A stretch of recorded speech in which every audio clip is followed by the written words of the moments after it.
ഇപ്പോൾ നൽകാൻ കഴിയുന്ന ഏറ്റവും പ്രധാനപ്പെട്ട വാർത്ത കൂടുതൽ യുദ്ധവിമാനങ്ങളും യുദ്ധക്കപ്പലുകളും മിഡിൽ ഈസ്റ്റിലേക്ക് അയക്കുന്നതായി പെൻറ്റഗൺ അറിയിച്ചിരിക്കുന്നു, അമേരിക്ക അറിയിച്ചിരിക്കുന്നു.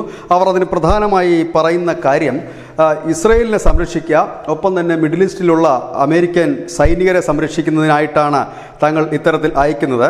കൂടുതൽ ബാലിസ്റ്റിക് മിസൈലുകളും ക്രൂയിസറുകളും ഡിസ്ട്രോയിഡുകളും ആണ് ഇപ്പോൾ അങ്ങോട്ടേക്ക് നീങ്ങി തുടങ്ങിയിരിക്കുന്നതെന്ന് ഡിഫൻസ് സെക്രട്ടറി ലോയിഡ് ഓസ്റ്റിൻ ആണ് അറിയിച്ചിരിക്കുന്നത്.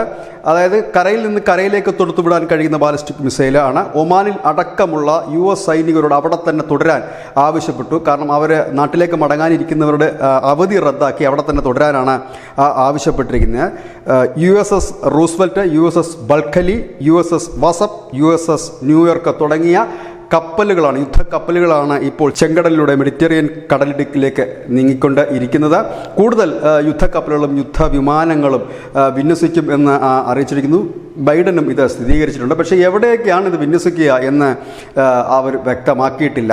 സാധാരണഗതിയിൽ ഈ അമേരിക്കയുടെ സൈനിക നീക്കങ്ങൾ വ്യക്തമാക്കാറില്ല എന്ന് തന്നെയാണ് മാധ്യമങ്ങൾ പറയുന്നത്. ഏതായാലും അത്തരത്തിൽ വ്യക്തമാക്കിയിട്ടില്ല. ഏതായാലും യുദ്ധം ഉറപ്പാണ് എന്ന് തന്നെയാണ് ഇതിൽ നിന്ന് വ്യക്തമാകുന്നത്. കാരണം കൂടുതൽ യുദ്ധവിമാനങ്ങളും യുദ്ധക്കപ്പലുകളുമൊക്കെ മിഡിൽ ഈസ്റ്റിലേക്ക് അമേരിക്ക വിന്യസിക്കുമ്പോൾ സ്വാഭാവികമായും ഒരു തിരിച്ചടി ഇറാൻ്റെ ഭാഗത്തുനിന്ന് ഏത് നിമിഷവും അമേരിക്ക ഉൾപ്പെടെ പ്രതീക്ഷിക്കുന്നുമുണ്ട്. News desk news India Malayalam.